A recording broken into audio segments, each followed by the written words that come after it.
হামের মতো একটি রোগে শিশুরা মৃত্যুবরণ করছে, আইসিইউ খুঁজে পাওয়া যাচ্ছে না, লাইন লেগে যাচ্ছে। এই সময় জনাব তারেক রহমান সিনেমা দেখে বেড়াচ্ছেন। পেট্রোল পাম্পের সামনে তেলের অভাবে হাহাকার হচ্ছে। আমার বাসার পাশে একটা পেট্রোল পাম্প আছে, আমি প্রতিদিন দেখি, প্রতি রাতে দেখি, দিন রাত 24 ঘন্টা শত শত মোটরসাইকেল ওখানে লাইন দিয়ে আছে।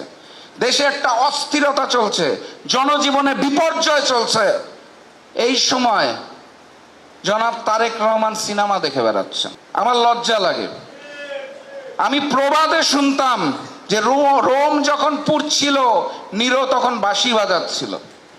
এটার উদাহরণ আমি দেখেছিলাম ফ্যাসিস্ট শেখ হাসিনার কাছে, যখন আমাদের দেশের রাজপথ রক্তাক্ত হচ্ছিল জুলাই গণ অভ্যুত্থানে, উনি তখন বিটিভি ভবনের জন্য কাঁদছিল শেখ হাসিনা। ওই আওয়ামী লীগই তো বর্তমান বিএনপি। তারেক রহমান সিনেমা দেখে বেড়াচ্ছেন।